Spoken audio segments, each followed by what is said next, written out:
Howdy folks, and welcome to Mingles with Jingles on a Tuesday. Yeah, a day late and $1 short. Yesterday's video was actually supposed to be the first 7 or 8 minutes of this week's episode of Mingles with Jingles, but I was having so much fun putting all those Twitch clips together. By the time I got to about 25 minutes in duration, I thought, yeah, this is its own video. So that's why you got yesterday's video yesterday, and you're getting Mingles with Jingles today, because there is actually quite a bit that I wanted to talk about in Mingles with Jingles. It's been a very busy and controversial 2 weeks since the last episode of Mingles. To begin with, there's the whole fixing preferential matchmaking tanks thing going on in World of Tanks. Now, this surfaced shortly before I went to Russia just over a week ago, blew up out of all proportion while I was in Russia, and, well, I arrived slightly late to the party when I returned from broadcasting the King of the Sea in St. Petersburg. Did my own video on the subject, so I don't really want to belabor the point in this episode of Mingles with Jingles, but there were a couple of things that I missed in the video that I did on this subject. Points that other people brought up in their own videos. First of all, for those of you who didn't watch the video, what is this whole fixing preferential matchmaking thing in World of Tanks? What's wrong with preferential matchmaking? Why does it need fixing? Well, your guess is as good as mine, but Wargaming have provided a whole bunch of reasons for why they think they need to change existing tanks that have preferential matchmaking. Wait, what is preferential matchmaking? Okay, I'm sure most of you are probably aware of what this actually is, but for those who aren't, a tank with preferential matchmaking only has a +1 tier spread. It has a -2 tier spread, so it will still see tanks 2 tiers below it, but it will never see a tank 2 tiers higher. Now, this was one of the main selling points for tier 8 premium tanks with preferential matchmaking, because it meant you could play your tier 8 tank and you would never have to fight tier 10s. Now, I'm sure you can understand just exactly how appealing a proposition this was to a lot of people, and is one of the reasons why tier 8 premium tanks with preferential matchmaking over the years have sold like hot cakes. But what Wargaming are proposing to do now, and they're testing it out on the KV5, is to take these tanks, give them a couple of buffs, maybe give them a couple of nerfs, make them, in their own words, competitive. So for example, in the case of the KV5, what that means is they buff its damage per minute, they increase the penetration of the gun, they give it some frontal armor buffs, they nerf the side and rear armor, and bingo, brand new, still premium, tier 8 KV5, but without preferential matchmaking, which means it can take its chances with the tier 10 tanks and get shit on, just like all of the other tier 8s. No longer anything special about the KV5. And this is basically what they're proposing to do with all of the current tanks in World of Tanks that have preferential matchmaking. Which raises some interesting questions. How do you rebalance a machine like the E25 so it can be competitive against tier 9s? E25 is a fairly infamous tier 7 premium German tank destroyer. Infamous because while it only technically has a tier 5 gun, 75mm gun that you get on the Stug, at tier 5, it has a monstrous rate of fire. It's a very small and manoeuvrable target, difficult to hit, very stealthy, and while it doesn't do a huge amount of damage with each shot, it fires quickly, and that damage adds up. But it's still just a tier 5 gun. It would be next to useless in a tier 9 battle, facing even tier 9 mediums, let alone tier 9 heavies, so how do you balance the E25 to be effective in tier 9 games? And let's not forget, balancing works in both directions. If you're going to make a tier 7 premium like the E25 or the SU-122-44 fight tier 9 tanks by removing their preferential matchmaking, and you're going to rebalance them to be competitive against tier 9 tanks, don't forget that they're not always going to be fighting tier 9 tanks. Sometimes they're going to be top tier, and they're going to be fighting tier 5 tanks. So how do you balance them against tier 9s without making them monstrously overpowered, or more than they already are against tanks at the bottom of the matchmaking spread? So that's, yeah. But leaving aside the whole issue of rebalancing for the moment, what exactly is wrong with preferential matchmaking in the first place? Because let's not forget, this was one of the major selling points of a lot of these machines, and one of the main reasons why a lot of people parted with cold hard money in order to buy them. What exactly does Wargaming have against preferential matchmaking? Well, according to Wargaming, since patch 9.18 introduced the new matchmaker just over a year ago, Tier 8 preferential matchmaking tanks really mess up the matchmaker. How can this be? Well, according to Wargaming, all of these preferential Tier 8 premiums that can only fight Tier 9s are causing the matchmaker to look for an excessive number of Tier 9s to populate the matches where there are preferential Tier 8 premiums. And this has a knock-on effect for the Tier 10 tanks, because suddenly there aren't enough Tier 9 tanks available in the matchmaking pool for the Tier 10s to get the default 3-5-7 matchmaking spread. And what that means is each team has 3 Tier 10s, 5 Tier 9s and 7 Tier 8s. And if there aren't enough Tier 9s to fill up the matchmaker, well, the matchmaker just has to look elsewhere to make up the numbers for Tier 10 battles. And where's it going to find those tanks? It's going to find them at Tier 8, the regular Tier 8s and the Tier 8 premiums that don't have preferential matchmaking. Welcome to Tier 10 battles, over and over and over. That's the official argument. Well, it certainly sounds logical, but something about the numbers doesn't quite add up. Quickie Baby did a video on this subject, and one of his subscribers posted in the comments he'd done some data mining, and in the previous 30-day period of the over 12 million tanks that had taken part in battles on the EU server in that time period, only 176,000 were Tier 8s with preferential matchmaking. Even if you were to add in the Tier 7s with preferential matchmaking, like the E25, like the SU-122-44, that still accounted for less than 2% of all the tanks played in battles over the previous 30-day period. If less than 2% of the tanks being played are creating such problems for your matchmaker, perhaps the problem's with the matchmaker. Now, this was an argument that Circumflexes also raised when he did a video on the subject. It's that 3-5-7 matchmaker that's been in force since patch 9.18 just over a year ago. 3 top tier tanks on each team, 5 -1 tier tanks on each team, and 7 bottom tier tanks on each team. This is what the matchmaker looks for in the first instance when it's trying to populate its matches. If it can't put a team together using the 3-5-7 template, what it then tries to do is populate a game where everybody's the same tier, and if it can't do that, then it reverts to what's known as the 5-10 template, where you've got 5 top tier tanks on each team, and then 10 -1 tier tanks, so 5 Tier 10s, 10 Tier 9s for example. Isn't the problem here that the matchmaker's looking for 3 Tier 10s, 5 Tier 9s and 7 Tier 8s first before it tries anything else? Isn't the problem here, and this is the point that Circumflex has raised in a follow-up video that he did, isn't the problem that the first thing the matchmaker tries to do when it's sorting out a Tier 10 game is find 7 Tier 8 tanks on each side to put into that Tier 10 match? Which means that the majority of players in that game are going to have no fun whatsoever, because they're going to be Tier 8s fighting Tier 10s and 9s. And if the matchmaker can't do that, it just lumps all of the Tier 10s together in the same battle, and good luck complaining about the matchmaking if you're all the same tier. If it can't do that, the last option is the 5-10 template, where the matchmaker looks for 5 Tier 10s on each side, and then fills up the remaining 20 slots with Tier 9s, but we've already established that there aren't enough Tier 9s to go around, apparently because of preferential matchmaking Tier 8s, so the 5-10's never going to work, which means that the default option for Tier 10 battles is 3-5-7 with 7 Tier 8s on each side, or just all Tier 10s. Meanwhile, when you queue up in a Tier 9 tank, the first thing the matchmaker tries to do is find 3 Tier 9s on each team, 5 Tier 8s on each team, and then fills up the rest of the slots with the Tier 7s. So even more Tier 8s are getting into games where they're not top tier.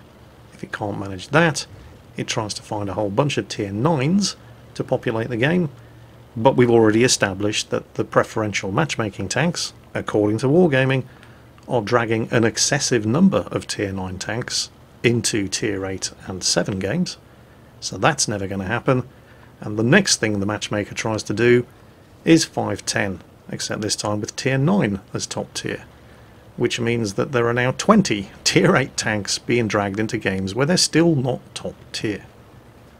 It's next to impossible to get a game where your top tier in a tier 8 tank these days, even if you're driving a preferential premium. Circumflex's suggestion was to completely reverse the matchmaker, and it makes a lot of sense. Instead of 357 being the default option, have 510 be the default option. So let's just work through this. If you're filling up a tier 10 game, the first thing the matchmaker does now is it looks for 5 tier 10s on each team and then fills up the rest with tier 9s. Oh, but hang on a minute, Jingles. Wargaming was saying that there weren't enough tier 9s to go around. Well, yes. But there aren't enough tier 9s to go around because of the 357 being the default. These were Wargaming's own words. It's the 357 matchmaker introduced in patch 9.18 that's causing the problems by dragging, again, their own words, an excessive number of tier 9 tanks into 357 games where the tier 9s are the top tier in order to accommodate all of those preferential tier 8 premiums that will only ever see tier 9s as the top tier tank. If 510 matchmaking was the default, which is only a 1 tier matchmaker spread, then in a tier 10 game, the first thing the matchmaker would be doing is not looking for a whole bunch of unfortunate tier 8s to dump into battle against tier 10 and 9 tanks. So straight away, that's going to make a whole bunch of tier 8 tank players very happy indeed. And the tier 10s still get to flex their muscles against tanks 1 tier and only 1 tier lower than them. And if the matchmaker can't do that, it dumps all the tier 10s together in the same battle so they can amuse themselves without upsetting anybody else. And then, and only then, as a last resort, does the matchmaker attempt to find a bunch of tier 8 cannon fodder to throw into tier 10 games. Same deal at tier 9, and then when you come down to tier 8, again, by default, the matchmaker is looking for 5 tier 8s as top tier tanks on each team and populates the rest of the match with 20 tier 7s. Tier 8 tanks, which comprise the majority of tanks played in World of Tanks, suddenly get the opportunity to find themselves being top tier tanks every once in a while, instead of just being cannon fodder for all the tier 9s and 10s. Wouldn't that make more sense? Flip the matchmaker around instead of trying to rebalance a whole bunch of tanks that people are generally pretty happy with, in order to inflict more pain and grief on them by putting them into games against tanks 2 tiers higher. Wouldn't that make more sense to, by default, have the matchmaker trying to populate games with just a 1 tier instead of 2 tier matchmaking spread? And wouldn't that also have the beneficial side effect of generating a hell of a lot more happy players who aren't having to fight tanks 2 tiers higher than them as much as they are now? Speaking of happy players, Circumflex has also raised another very, very good point with regards to the default 357 matchmaker, is that if you like playing World of Tanks with your friends and you're playing tank platoons of 3 players, that 357 matchmaker is going to shit on you from a very, very great height. That matchmaker really doesn't like putting platoons of 3 players in the top slot of that 357 default matchmaker setup. And rightfully so, because, well, if you think about it, if you're platooning up with 2 of your friends, the chances are you're on voice comms, so you're coordinating your efforts amongst each other. The chances are you've played with these people before, so you work well together. You're going to dominate if you're top tier, and the matchmaker knows this. So the matchmaker's solution to this problem of having a potentially overpowering 3-player platoon occupying the top 3 slots in a 357 matchmaking game is to basically almost never pick those 3 tanks as the top tier tanks. If you like to play World of Tanks with your friends, the 357 matchmaker is your worst enemy. Do we really think that the problem here, the cause of all of these issues, is the KV5? I mean, really? Less than 2% of tanks being played are causing so many problems for the patch 9.18 357 default matchmaker? Maybe the problem's actually the matchmaker. And Wargaming as much as admit this themselves in the very news post that announced the changes, published on the 21st of May, perfecting preferential premiums. A little over a year ago, World of Tanks upgraded to version 9.18, introducing important enhancements to the game's matchmaker. So now that the game has proper team distribution, mismatches are a rare case. Everyone's happy, right? Not really. The new approach benefited everyone, apart from preferential premium vehicles. You know, there's less than 2% of tanks that actually make up all the tanks played. They have admitted that the matchmaker has a problem. So fix the bloody matchmaker. Stop threatening to mess around with tanks that people have paid money for and actually enjoy playing, or would enjoy playing if they weren't constantly being put into games where they were never ever top tier. Reverse the matchmaking template so that the 1-tier matchmaking spread is the default and not the 2-tier, and everybody's happy. I really don't understand what's so hard about this. And if these preferential matchmaking tanks like the KV5, tanks like the IS-6, tanks with 1-tier matchmaking spread, if they really are such a problem for the matchmaker, and making 1-tier matchmaking spread the default isn't appealing enough, isn't obvious enough a solution for wargaming, and they do instead have to take a hammer and chisel to these tanks and rebalance them so that they can face tanks 2 tiers higher, if these tanks really are such a problem, why are they still selling them? You can go to the store right now and buy an IS-6, a Jagdtiger 88, a Super Pershing, an AT-15A, an Excelsior, a Matilda Black Prince. All of these tanks have preferential matchmaking. Wargaming had been going on for years about these preferential matchmaker tanks being such an issue for the game. They've been complaining about them since long before patch 9.18 came out in the 357 matchmaker, and in all of that time, they have quite happily continued to sell them. Speaking of things that Wargaming are quite happy to sell us, that brings up another issue which surfaced on Reddit, amongst other places, about 5 days ago. A thread appeared entitled, "The new Wargaming EULA removes ownership of your account and purchases and adds the right to ban you if you damage the reputation of Wargaming. As of today, you no longer own anything in World of Warships," although this also applies to World of Tanks and World of Warplanes, "and can be banned for criticising them." Okay? Clickbait title, but this actually sounds quite serious. Turns out that there are 2 main bones of contention in the proposed new end-user license agreement for Wargaming North America. Remember, all of the various different regions have their own end-user license agreements. As far as I've been able to tell, the end-user license agreement on the EU servers isn't changing. This is purely a Wargaming North America thing. It's pretty much Wargaming North America up to their old tricks again. And there are 2 major bones of contention with the proposed changes to their end-user license agreement. The first, changes to ownership. The too long didn't read version basically can be summed up as this. Wargaming own everything associated with any World of Tanks, World of Warships, or World of Warplanes accounts on the North American server. And yes, that also includes any premium ships, tanks, or aircraft that you may have purchased. Now, if you do happen to play any of the Wargaming titles and you're on the North American server, you're probably getting a little bit upset at this point. However, it's time for a reality check here. When was the last time you owned a computer game? The chances are, depending on how old you are, you have never owned a computer game. I think the last game that I actually owned came on 3.5-inch floppy disks and is probably about 25 years old.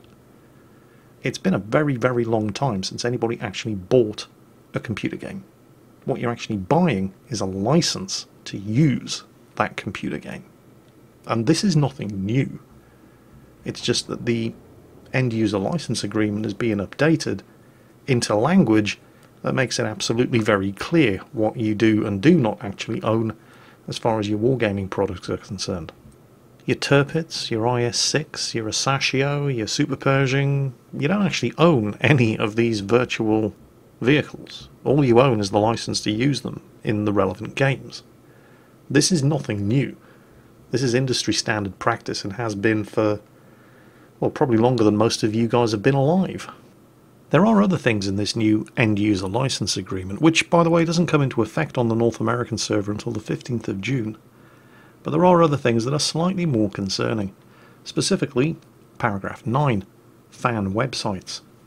This section relates to any fan website that you may create or operate regarding any of our games or resources. So we're talking here about things like blogs, for example, status reports, the Armoured Patrol for World of Tanks, Ship Comrade for World of Warships. Come to think of it, I'm pretty sure that Ship Comrade for World of Warships is run by people who have accounts on the North American server, so this potentially could directly affect them. And it's specifically paragraph 9.3.6 that's sending up the alarm bells. The fan site will not post material that is disparaging, illegal, or infringes on the rights of any third party, or that damages or that might damage the reputation of wargaming or any of the games.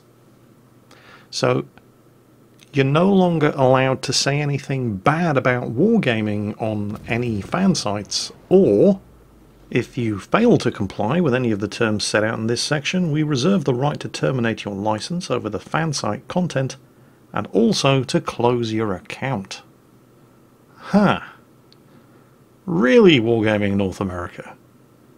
Well, technically they're entirely within their rights to do so, but have we learned nothing over the course of the last year?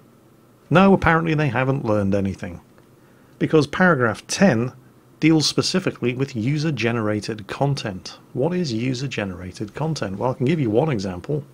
You're watching it right now. This is user-generated content. People creating videos on World of Tanks, World of Warplanes, World of Warships, uploading them to YouTube. But that's not just the limit of what constitutes user-generated content. User-generated content includes account personas, forum posts, chat posts, voice chat, I'm not making this up, messenger type features, profile content, and any other content or materials contributed by users to, on, or through the resources. Primarily they're talking here about the official forums, things like that, but it's not just limited to the official forums. And I love this part. This part really makes me chuckle. Various different parts of the user-generated content paragraph go to great pains to stress that you are solely responsible for your user-generated content. And you acknowledge that Wargaming does not pre-screen any content and does not endorse, approve, or pre-screen any content that you and other users may contribute. You must not in any way claim or suggest that any content is endorsed, supported by, or affiliated with us. You are solely responsible for your user-generated content and the consequences of posting or publishing it. So what they're basically saying here is you carry the can. If you create it, you have to own it. Well, actually, that's quite an unfortunate choice of words, really, because you don't own it. That's right, yes. You create it.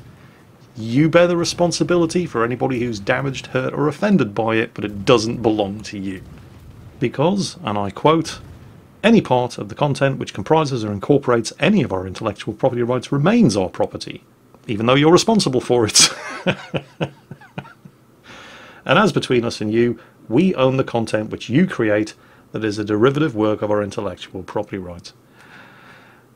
I mean, it's hilarious. But again, this is fairly standard practice. This is, if you actually bother to read any of those end user license agreements that you just scroll through so you can get to the accept button and actually start playing the game, this is what they're all like. Well, they're not all like that. Obviously there are some differences. Different EULAs between different gaming companies. Obviously you'd expect them to be different, although they are going to cover most of the same bases. But what's amusing is when you have different EULAs within the same company. This new EULA for the North American server goes on for 29 paragraphs. And some of these paragraphs are a couple of pages long, going into laborious detail that basically says you're responsible for absolutely everything, but we own absolutely everything. And if you don't like those terms, we'll terminate your account. And if at some point in the future we decide we don't like what you've said about us, we'll terminate your account. It's Wargaming North America, up to their old tricks once again. By contrast, has anybody taken a look at the EU server end user license agreement? Of course you haven't. I mean, nobody reads these things. I did. I'm actually looking at it right now. North American EULA, 29 paragraphs. Some of those paragraphs go on for several pages. EU end user license agreement, 15 paragraphs. And 3 of those paragraphs consist of a single line of text. Okay. And what the EU end user license agreement basically says is, this is our game, it belongs to us, try not to be a dick, and enjoy. And that's basically it. Wargaming in North America, on the other hand, have basically written the Bible, going into great detail about exactly what it is that they own, regardless of who created it, while at the same time absolving themselves of all responsibility for it and threatening account termination and any other measures that they deem appropriate. Hello, DCMA takedowns. To anybody who says anything that they may consider offensive. They just haven't learnt a thing since the whole Sir Foch incident over a year ago, have they? Well, anyway, I need to be wrapping things up soon. I had planned to actually talk about a lot more in this episode of Mingles with Jingles.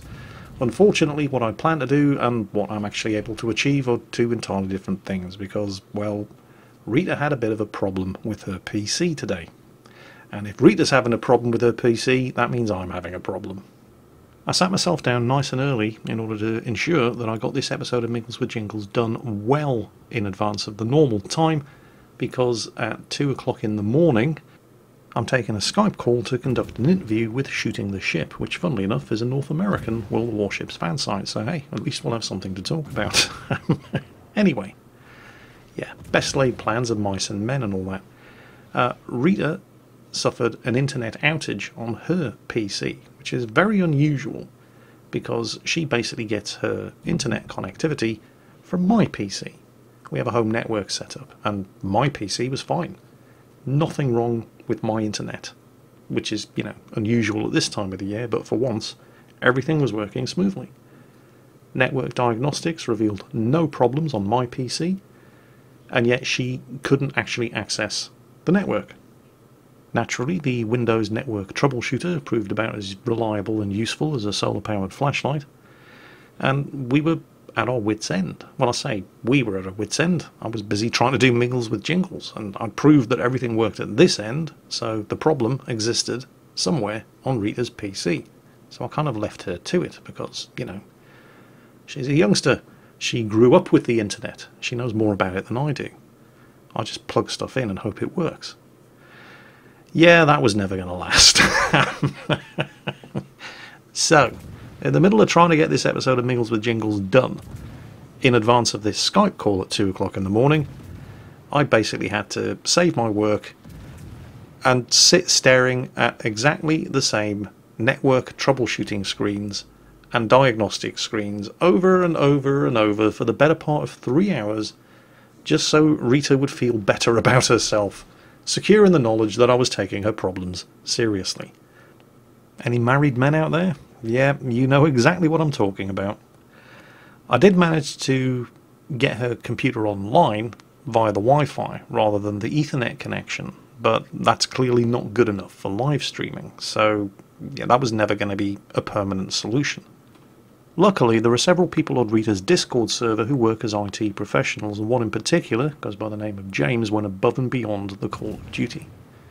James ran exhaustive diagnostics for us, and he had us doing, well, I don't even know half of the things that he had us doing. We were up to our elbows inside the innards of the PC, running various different diagnostics, downloading tools, sending him screen prints of various different screens, and James did a thorough and exhaustive effort at diagnosing the source of Rita's connectivity problem.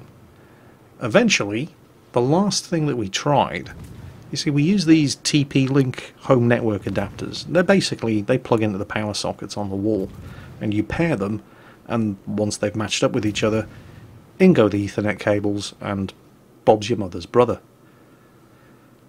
As a last resort, we tried unplugging everything, and taking these two adapters, resetting them to their factory specifications, and then pairing them up again from fresh, just to see if the problem existed with one of these two adapters, just to see if it was a hardware problem.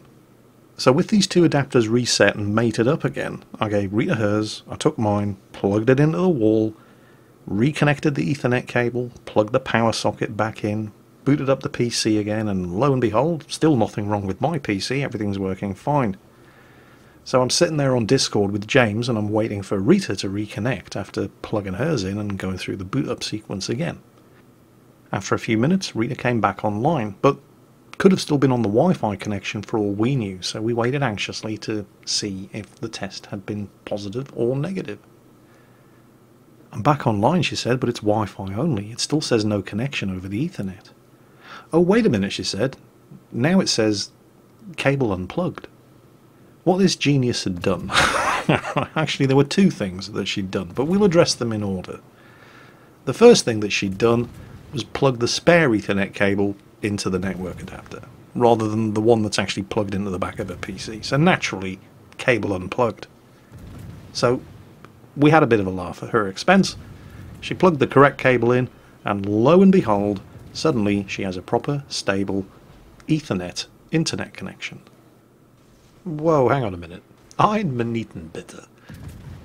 When we reset and repaired the two Ethernet adapters, we didn't do it to fix the problem. We did it to identify which one of them was suffering from a hardware fault, so we could replace it. What do you mean you now suddenly have a perfectly stable Ethernet internet connection? Oh, I don't know, she said. It just works. Rita, where exactly do you plug this thing in? Well, it's under the desk next to my feet. Rita, the only reason that thing would suddenly start working was if somebody had kicked it and hit the reset button. Oh, yeah. Oh, my God. You fucking idiot. That's 4 hours of my life I'm never going to get back. Still, she brought me a beer afterwards, so I can't really complain. And on that bombshell, that's it for this week's episode of Mingles with Jingles. I hope you enjoyed it, and as always, take care, and I'll catch you next time.